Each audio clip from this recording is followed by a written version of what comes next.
예, 제가 직장을 그만두고 나왔을 때 정말 기분이 좋았던 반면에 한편으로 걱정이 되는 일이 있었습니다.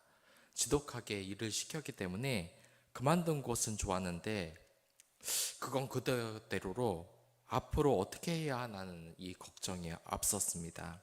사람이란 원래 미래가 준비되어야만 합니다. 물론 지옥과 같은 곳에서 벗어난 곳은 좋습니다. 하지만 그 다음이 보장이 돼야 하는 것입니다. 이것은 나라와 정치에서도 마찬가지입니다. 상대방 정당이 못해서 쫓겨나서 정권을 잡았다면 당연히 좋은 일이겠죠. 그러나 그 다음이 문제입니다. 이제부터 권한을 잡은 정당은 그 정당보다 더 잘해야 하는 책임이 있는 겁니다. 이건 우리나라 역사를 봐도 그렇습니다. 일제치하에서 벗어난 것은 좋은데 이제 일제 없이 우리가 나라를 잘 발전시켜야 합니다. 그런데 그것을 잘 못한다. 또 다른 금신거리가 생겨나는 것입니다. 그래서 직장을 그만둘 때에도 그냥 그만두는 것이 아니라 이직할 직장이 정해지면 떠나는 것이 좋은 겁니다. 먼저 떠난다고 하고 갈 곳이 없으면 나중에 정말 막막한 상황이 올 것입니다. 제가 첫 번째 직장을 그만둘 때에도 그러한 기분이었습니다. 직장을 그만둔 것은 좋았는데 앞으로 어떻게 살아갈 거냐 이 말입니다. 기술을 배운 것도 아니고 그렇다고 열심히 스펙을 쌓은 것도 아니기 때문에 많이 걱정이 되었습니다. 흔히 노예의 신분에 있었던 사람들은 저와 같은 문제에 부딪히게 됩니다. 북한에서 탈북한 사람들이 우리나라에 오긴 했지만 너무도 다른 환경에 적응하는 것을 어렵게 느끼게 하는 것입니다. 매일 통제받는 데 익숙해 있기 때문에 자유가 과도하게 느껴지고 뭘 해야 할지 모르는 그런 상태 때문에 적응하느라 괴로움을 겪는 탈북민들도 있습니다. 오늘의 본문도 그러한 문제점이 있을 것 같습니다. 이제 출애굽을 하긴 했습니다. 그들이 노예 상태를 벗어나게 되었습니다. 그러나 특이한 점이 있는데 단순히 도망가는 것으로 끝난 것이 아닙니다. 미래가 어두운 것이 아닙니다. 찬란하게 빛이 나는 미래를 가지고 지금 출애굽을 한 것입니다. 그들이 이집트를 빠져나왔을 때 그들은 절대로 초라한 모습으로 나오지 않았습니다. 그리고 자유를 얻기 위해 피를 흘리며 싸워서 다친 사람들도 없습니다. 말 그대로 자유를 얻어 약속의 땅으로 가는 너무나 기쁜 날이었습니다. 이 이집트 사람들은 그들이 이집트를 빠져나오는 것을 보고 강제로 막거나 군대를 동원해서 전쟁을 하지 않았습니다. 오히려 그들은 은근 패물을 주고 빨리 나가라고 재촉을 합니다. 세상에 이런 역사가 어디 있겠습니까? 저 노예가 있는 국가나 민족은 이 자유를 위해서 피를 흘리는 희생을 가지고 자유를 쟁취해야만 했던 게 우리가 배우는 이 역사 아니던가요? 그래서 희생 없이는 또는 피 없이는 자유도 없다는 말이 있습니다. 출애굽하는 백성들이 기쁜 것도 이와 같습니다. 그들 아무도 죽지 않고 60만 명의 백성이 모조리 신속하게 이 이집트를 빠져나왔던 것입니다. 여기에서 60만이라는 숫자가 너무 많다고 어떤 신학자들은 과장된 것이 아니냐, 아니면 가문의 숫자를 쓴 인용법이라고 하는데 그냥 60만 명의 백성으로 보는 것이 가장 정확합니다. 여기에서 어린이와 여자를 합하면 한 200명이 이집트 땅을 나온 것입니다. 그러나 우리가 생각해야 봐야 될 점이 있습니다. 그들이 왜 피를 안 흘리고 나올 수 있었을까요? 이건 조금만 생각해 보면 너무나 당연하게 알 수 있습니다. 그들을 대신해서 누군가가 희생을 했기 때문입니다. 그것이 바로 어린 양의 피입니다. 어린 양의 피로 그들은 자유를 얻은 것입니다. 그들이 이렇게 편하게 이집트 땅을 나올 수 있었던 것은 그들의 노예 상태를 해방시켜 줄 만한 희생 제사가 있었기 때문입니다. 그리고 우리는 지금 이 시대에 또 다른 출애굽을 시도하는 가운데 있습니다. 우리 모두는 지금 죄인으로 살아가고 있어요. 억압받고 병들며 죽으며 이 사회에서는 서로 싸우며 시기하며 질투하고 있습니다. 살인하고 있으며 전쟁을 벌이고 있습니다. 이 지옥 같은 현실에서 어느 누구도 도망칠 수가 없습니다. 왜냐하면 우리 모두 죄인이기 때문입니다. 우리가 죄인이기 때문에 우리는 죄값을 치러야만 합니다. 그 죄 때문에 천국에 들어가는 것은 불가능하며 죄에 대한 대가로 영원한 고통을 받는다는 벌이 예비되어 있습니다. 그러나 우리는 이러한 벌을 이제 받을 필요가 없습니다. 왜냐하면 죽음이 있는 세상을 떠날 때 이스라엘 민족이 유월절 어린 양의 피로 이 희생을 치르지 않고 너무 편하게 죽음의 땅을 벗어날 수 있었습니다. 그것처럼 우리도 예수 그리스도의 이 십자가의 희생이 있었기 때문에 아무런 피도 흘리지 않고 편하게 구원을 받을 수 있는 것입니다. 구원받은 성도의 모습은 정말 이렇게 은혜스러운 모습입니다. 교도소에서 겨우 도망간 이 탈옥수가 자신의 고향으로 가려고 하는데 먹을 것도 없어, 또 굶주리고 수염도 났고 옷도 다 찢어지고 헤엄을 치느라 몸은 감기에 걸려 오들 떠는 초라한 거지의 모습, 이게 아마 탈옥수의 일반적인 모습일 겁니다. 그러나 우리는 어린 양의 피로 구원함을 받았습니다. 모든 값을 치렀습니다. 그리고 예수 그리스도의 피로 이런 초라한 모습으로 자유를 찾아 떠나는 것이 아닙니다. 은금 폐물을 가지고 축하를 받으며 약속의 땅으로 들어갈 수 있는 것이죠. 이게 우리의 모습입니다.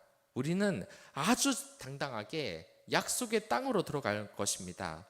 교회를 비방하는 악한 무리들은 우리의 영광을 보고 이를 갈 수밖에 없는 것입니다. 그날에 대한 소망을 우리 모두 가지며 이 하나님에 대한 믿음을 항상 굳게 잡기를 바라겠습니다. 그리고 여기에서 출애굽을 하는 모습을 보면 약 200만이 넘는 숫자의 백성입니다. 당연히 다양한 사람들이 있습니다. 38절을 보면 이스라엘 백성뿐만 아니라 수많은 잡족들이 무리에 있다고 이야기를 합니다. 이렇다면 어떻게 해야 하겠습니까? 하나님은 이에 대해서 아주 분명하게 유월절 규례를 주셨습니다.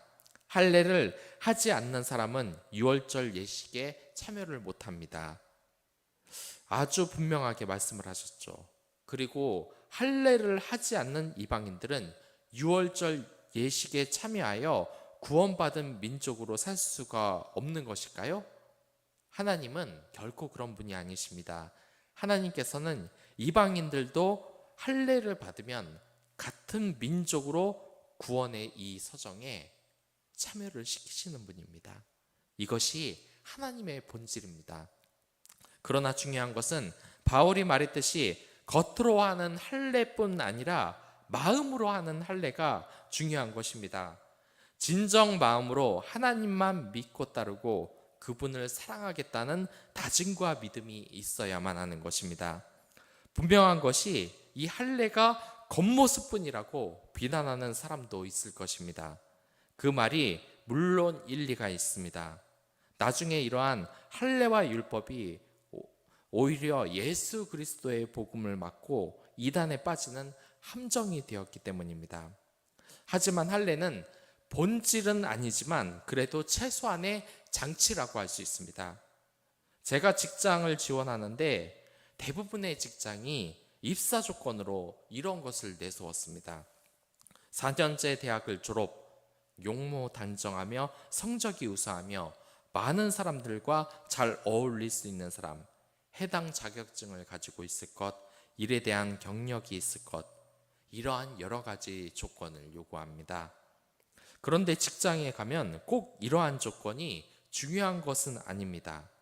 4년제 대학을 졸업하라고 했는데 사회생활 경험을 하신 분들은 아실 겁니다.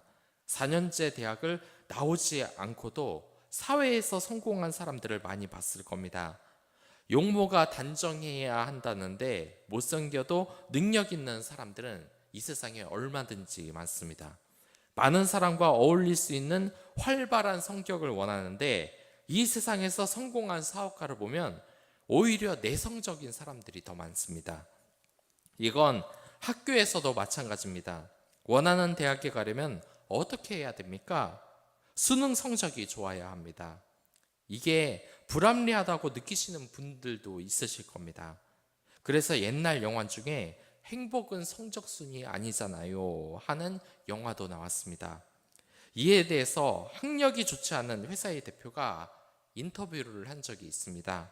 이 세상에서 얼마나 좋은 대학을 나왔냐고 평가하는 것이 불합리하지 않냐고 이 기자가 질문을 했어요.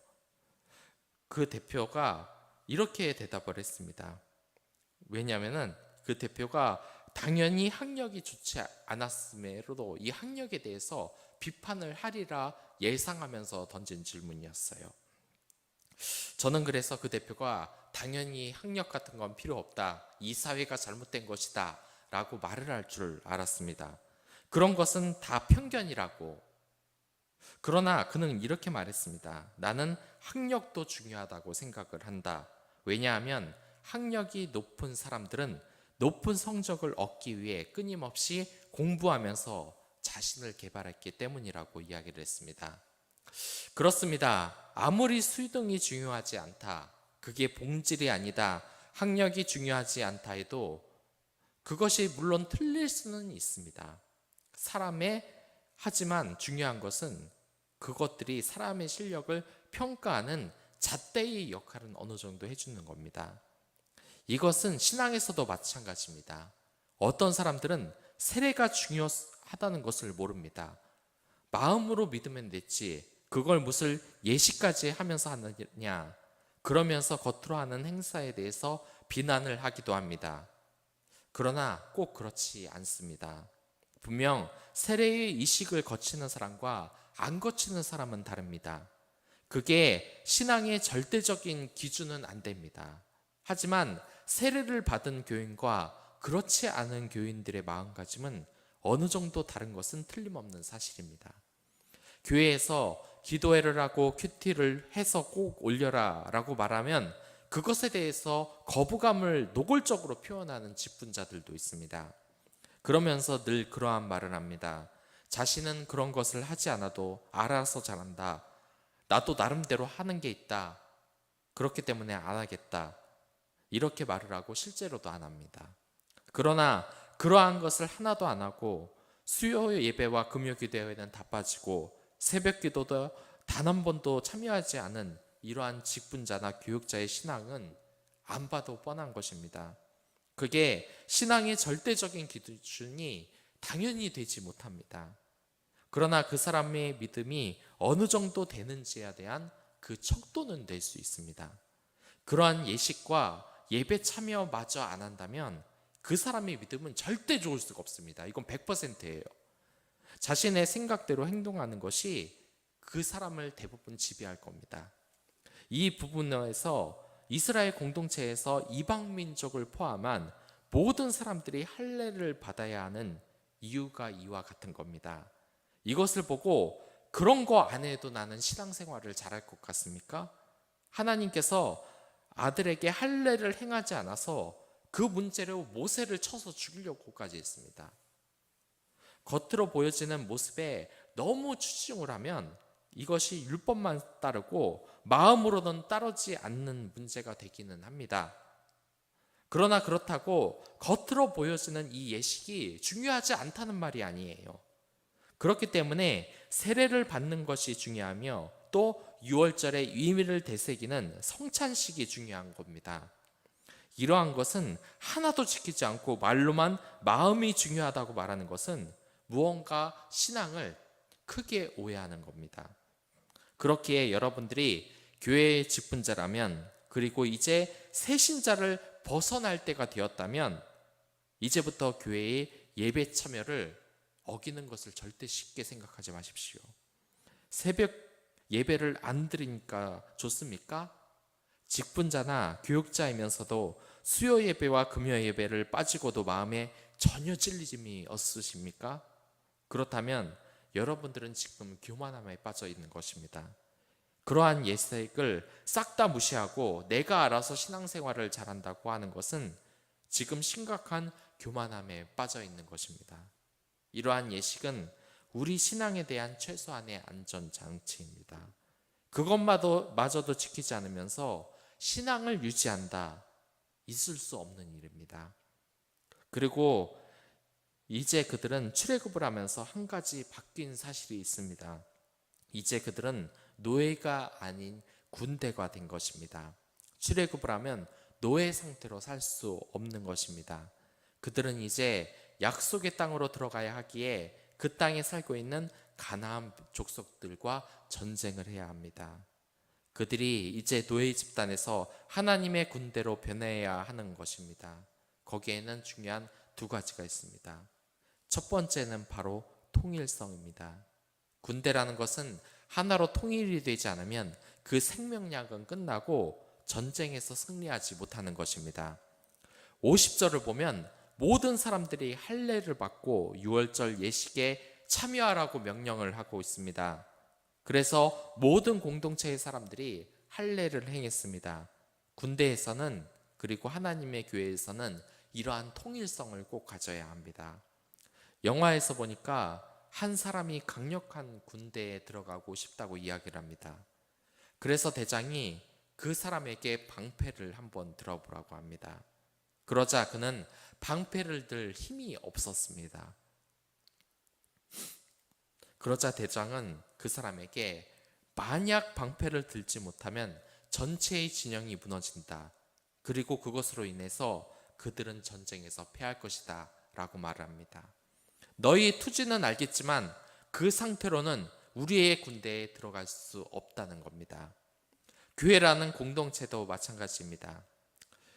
여러분들, 새신자라고 나는 신앙이 부족하다고 그것에 대해서 더 이상 변명하지 마십시오. 자꾸 피하지 마십시오. 여러분들은 모두 직분자가 되어야 됩니다.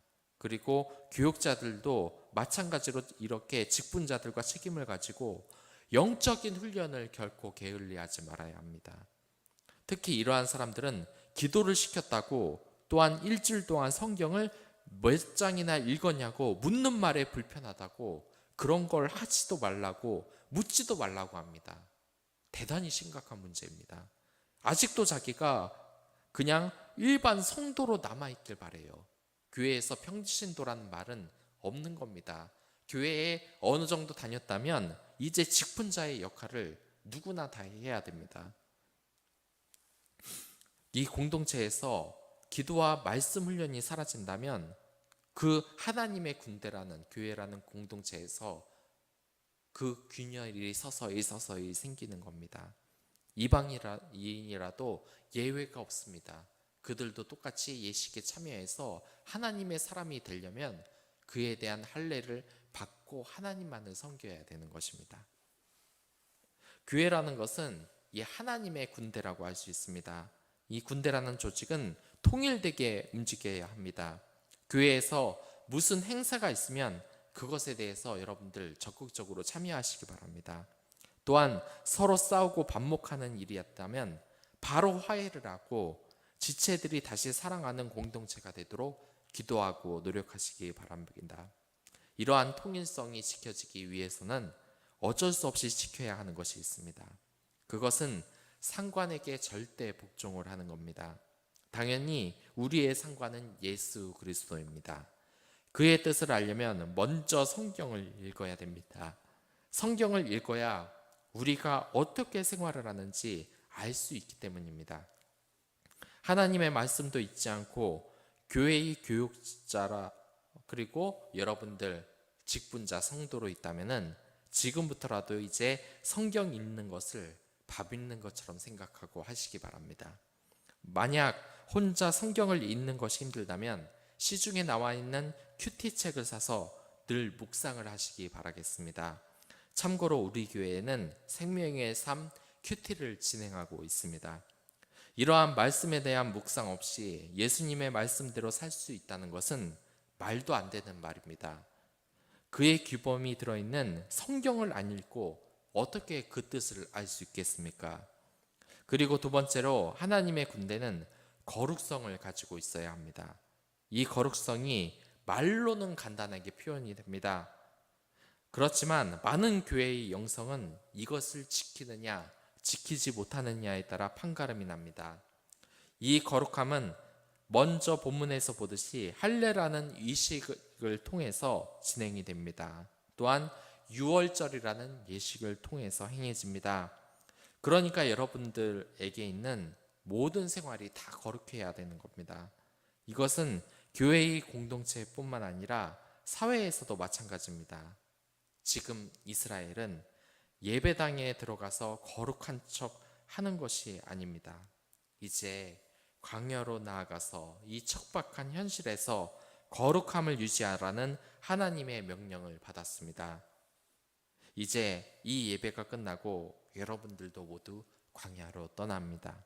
그 광야에서 교회의 통일성과 거룩성을 같이 유지할 수 있도록, 나는 이방인인데, 나는 새신자인데, 나는 평신도인데 라는 그런 말을 하는 것이 아니라 이제부터 하나의 하나님의 군대로서 같은 것을 누리길 바라겠습니다. 물론 그러한 영광된 직분을 얻는다면 책임감이 따릅니다. 하지만 그 책임은 무거운 것이 아닙니다. 오히려 즐거운 것을 여러분들이 깨닫기 바라겠습니다. 그럼 하나님께 은혜를 구하도록 하겠습니다. 다 같이 기도하겠습니다. 하나님 아버지 감사합니다.